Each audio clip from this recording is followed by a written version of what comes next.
So guys, I've had the Street Glide ST now for just under 2 months.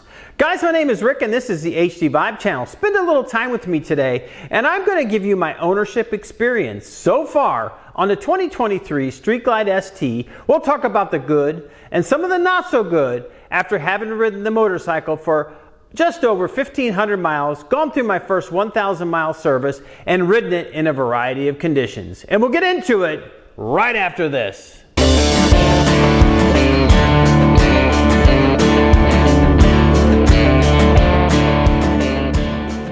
So that's right guys, I have had the 2023 Street Glide ST now for just under 2 months. I put about 1,500 miles on it. I've had the 1,000 mile service done on it. So let's talk about some of the good, the bad, and really my real world experience of having owned and ridden this bike in a lot of different conditions. So the first good, obviously the 117 engine. That thing delivers power. If you haven't had the opportunity, I think it's worth going to a demo days and just trying out one of the bikes that has a 117. Power delivery is excellent. It's a nice running engine. It has a 432 cam, which is a pretty torquey cam that comes stock in it. So it's kind of a performance cam, I think is what Harley Davidson calls it. So the one not so good thing is I did notice that the throttle was a little bit mushy or a little slow to respond when you first get going. Now, I did correct that when I did a stage 1 upgrade, and I'll put a link to that video right up here if you want to go check that out a little bit later, or also down in the description. But that stage 1 upgrade, when I put the new exhaust on it, I put the Harley Davidson tune from the Bluetooth Screaming Eagle Pro Street tuner on it. That kind of cleared that whole situation up, and now I really enjoy the 117 engine. It's a great platform if you want to go beyond that. So let's talk about another thing that I really dislike. And it really revolves around sort of the engine setup, right? So first is that snorkel heavy breather that they put on these 117 engines. I hate it. My shin bangs on it. If you're over maybe 5'7" or 5'8", your shin is going to bang on that. I just can't get comfortable with it, especially when braking. So that's going to have to change in the near future. Another thing that I don't understand, they put chrome push rod covers and lower tappet covers on chrome. Everything else is blacked out or got the bronze accents on that engine, but then you got this chrome just kind of right in the middle of the engine. Don't understand it, and it's really hard to find from Harley Davidson a replacement for that because they're just out of stock for either one of those parts. So definitely talking about a stage 1 upgrade in the not good category, which I think everybody always knows, is the stock slip-ons. They're terrible. They don't put out much sound. They don't let the engine breathe. And so that's one of the first things that I kind of did, is do that stage 1 upgrade on the bike to get a little bit more sound and get a little bit more performance out of it with that stage 1 upgrade. So earth-shattering revelation here, but you know, those stock slip-ons are terrible. I went with Reinhardt DBX 45s. Go back to those videos, or another video I did on comparing a 117 stage 1 to a 114 stage 2. Both of the bikes I feature in there have the Reinhardt DBX 45s. Great output, sound output, nice deep rumble, nice crack when you get on the throttle. So the next thing I'm going to talk about is the suspension. Now, is it in the good category or the not so good category? Well, I would say on the ST, I was pleasantly surprised because it does have the 13-inch shock, which is adjustable. It's the same one I think that comes on the Ultras. So that, to me, is much better than the 12-inch shock that you get on the CVO Street Glide, or that I have on the Road Glide Special that I've changed out to Legends 13-inch. So I've adjusted it to my weight, and really, it's not terrible. I think I can live with it for a while. So not too bad. So I would guess I would put that in the good category. So obviously the other thing that does is it raises the bike up another inch. You get another inch of travel, so you got 3 inches of travel, I think, in that rear shock. But what it does is gives you a little bit more ground clearance, and you do have the standard bags versus the stretch bags that you get on the Special. So even though the Harley Davidson website says the lean angle between the Specials and the STs is exactly the same, I think at 32 and 31 degrees, to me it feels like the ST that I can actually lean it farther and feel more comfortable, either whether it be in curves or doing slow speeds. So, and speaking of doing slow speed and riding conditions, I've ridden this bike on the highway. I've commuted in traffic. I've ridden it on back roads, bumpy roads, gravel roads, and doing slow speed maneuvers in parking lots or on ranges. The bike, in my opinion, performs very well in all of those scenarios. So I've been really pleased with that. Let's talk about the seat.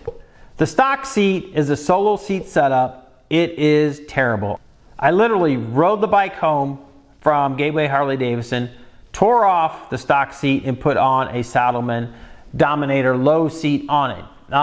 The stock seat, they make it a little bit flatter, so it's not super padded or comfortable like you'll find on the Specials or the Ultras for sure. They do that primarily because with that higher rear shock, it pushes that laden seat height up a little bit. So it's like that 26.7 inches, which is not terrible.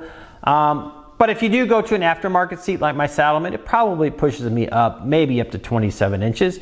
My inseam's about 32, so it's no big deal. If I have boots on with the heel or shoe with the heel, I'm at probably 33 to 34. So I have no issue flat footing it. But even at probably with the aftermarket seat on it, I'm probably at 27 inches, maybe something like that. You know, I would say a rider at 5'6", 7" probably could still flat foot the bike. If you're a little bit shorter than that, you know, you could probably tiptoe it.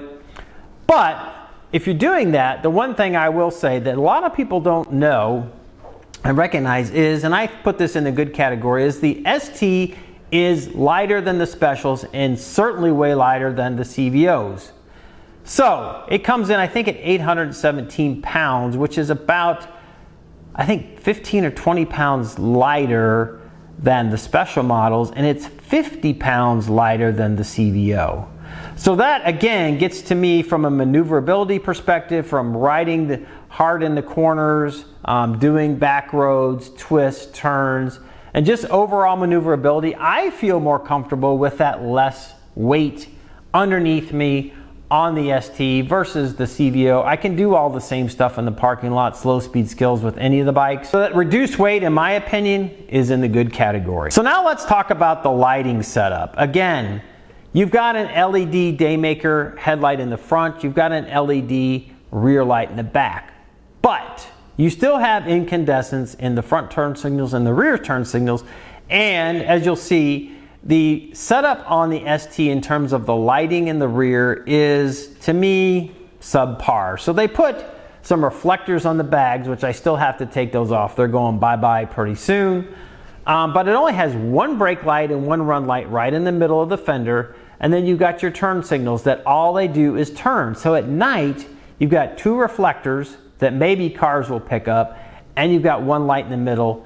And during the day, you essentially just have that one running and brake light in the middle. To me, it's not safe. I know it probably passes all the DOT specifications, but I would say the lighting setup, other than the LEDs, is not so good. So we'll be doing a series on this as I'm getting this bike ready to take to Sturgis this year, upgrading that lighting, obviously with custom dynamics, and doing some things that you probably have never seen on the channel before in terms of some of the lighting that I'm going to use and some of the setups, especially on the rear. So stay tuned for that. With this bike, you do get the Boom GTS 6.5 infotainment system, which is the exact same one you'll get in the Specials, the exact same one you get on the CVO. So you're not losing out from any of the electronics by going to the ST. Now, the one thing you don't get, obviously, on the ST as compared to the CVO, you don't get the WIM. So I actually installed the WIM shortly after I got it. I actually bought it before I left the dealership after I purchased the bike,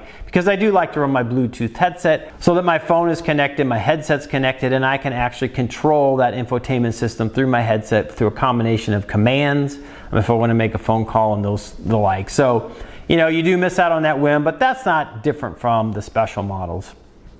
So now let's talk about the price. So to get the 117 engine as compared to the CVOs, it's about a $10,000 lower price on the ST versus what were the old CVOs. So about 29 MSRP versus 40 or 41, I think, on the 2022 CVOs that have the 117 engine. Obviously, the new CVOs coming out with the 122 variable valve timing, just different story, different sort of platform, so not really comparable.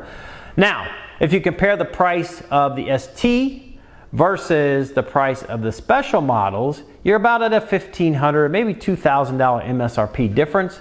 And you get the 117 versus the 114. Now you do miss out on some of the other things like stretch bags, two-up seats, floorboards in the back, or foot pegs for your passenger. There are a few other things that you do miss out on by going to the ST, but those are things that you can probably put on pretty easily. And so to set it up for two-up seating, again, you're just going to pop that plug that's in the fender where the seat nut goes in. Get you a seat nut you get off Amazon or from Harley Davidson. Get a string, put it through there, tie the seat nut on, pull it back up, put your little rubber seat clamp on there, clamp it in, and you're ready for a two-up seat. Then you just have to get some rear foot pegs if you want your rider to have foot pegs, which I would highly suggest. Those aren't super expensive. Bolt those in and you're set for two-up. So overall, guys, I really like the ST. It does have some things that, a little bit to be desired. You have to do some modifications. You might have to change the seat out. You got to change out the slip-ons, but that's not too different from when you buy any of the other Harley Davidsons. Again, the one main thing that I really, really like about this bike is the ride height, the lower weight, and that 117 engine. So you get that much power to weight ratio is much better than what you get on the CVO. You're shaving off about 50 or 60 pounds on the ST versus the CVO, so you get much better power delivery. And overall, I have been very pleased with the bike, no issues. Gone through the 1,000 mile service, the technicians checked it out, everything's working well. So overall, very pleased. And some upgrades, some things I'll still be adding to the bike, but overall, I would say I would give it a thumbs up. So guys, if you like this type of content, please give it a thumbs up. Also consider sharing this with your friends so like-minded individuals can see this video or any of my other 170 videos on tips, tricks, rides, reviews, installs on my Harley Davidson touring motorcycles. Also, if you're new here or you've seen some of my other videos and you just haven't hit that subscribe button, I'd be honored if you consider hitting that button. And when you do subscribe, leave a comment down below saying I subscribe so I can personally reach out and thank you for supporting the channel. Also, leave some comments down below. What do you think of the ST model? What do you think of the special model as you compare the two? Are you losing a lot with the ST, or are you gaining a lot by getting the 117? How do you think that compares to the CVO? Leave your comments down below and let's get a conversation started. So guys, with that, I want to leave you with this thought. Life is short, get out and ride the bike. Thanks for stopping by, and we'll see you on the next one. Bye now.